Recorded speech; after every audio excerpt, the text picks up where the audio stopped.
রপ্তানির ক্ষেত্রে বড় বাধা হচ্ছে যে আমাদের ডিজিজ কন্ট্রোল করা এবং এফএমডি বিশেষ করে যদি থাকে কোনোভাবেই থাকলে সেই এফএমডি মুক্ত না হলে অনেক দেশ নিতে চায় না, বিশেষ করে সৌদি আরবের মতো দেশ নিতে চায় না।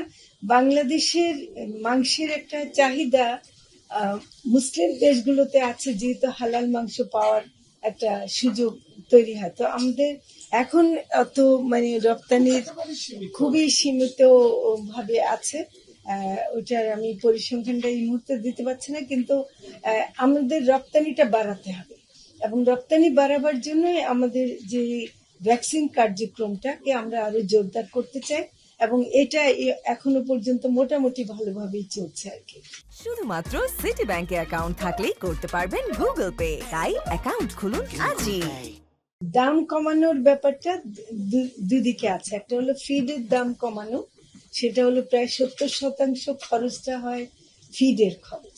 তার উপরে আছে বিদ্যুৎ এবং এইসব যে খরচ আছে। আমরা বিদ্যুতের দাম কমাবার জন্য উদ্যোগ নিয়েছি এবং সেটা অনেকখানি এগিয়ে গেছে। আমরা আশা করি ওটা কমাতে পারবো। সেটা হলে প্রথম কথা হলো খরচ কমালে অটোমেটিক্যালি মূল দাম কমবে। ফিডের দাম কমাবার জন্য আমরা চেষ্টা করছি।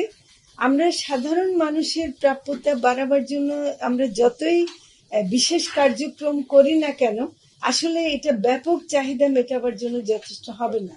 আমরা রোজার মাসে অবশ্যই আবারও করব এবং সংখ্যাটা বাড়াবো, কিন্তু সারা বছর করতে পারবো কিনা এই মুহূর্তে আমাদের কোনো পরিকল্পনা আমরা বলতে পারছি না। তবে আমাদের চেষ্টাটা হলো উৎপাদন খরচ কমিয়ে দাম কমানো। না, এটা তো আসলে অনেক যারা ফিড ইন্ডাস্ট্রি আছে তারা অনেক সময় নিজেদের মতো করে দাম রাখে।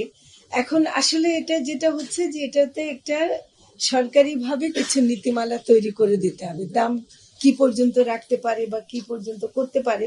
এটা ইনডিসক্রিমিনেটলি হচ্ছে এই মুহূর্তে, সেটা আমি মনে করি যে আমাদেরকে একটা রেগুলেশনে আনতেই হবে আর কি। আপনারা যদি না দেখে থাকেন আমার তো কিছু বলার নাই, কিন্তু আমরা অনেক কিছু যে কাজগুলো এগিয়ে নিয়েছে, আগামী সরকার সেটা করলে আপনার টের পাবেন। কারণ কোন সরকারই এটা একদিনে করতে পারে কাজ না। এটা করতে যে সময়টা লাগে সেই সময়টা আমরা পুরোটা পাইনি, তবে আমরা অনেক কাজ এগিয়ে নিয়ে গেছি। যেটা আপনি দৃশ্যমান দেখতে চাচ্ছেন সেটা সম্ভবত নতুন সরকারের প্রথম দিকেই পাবেন।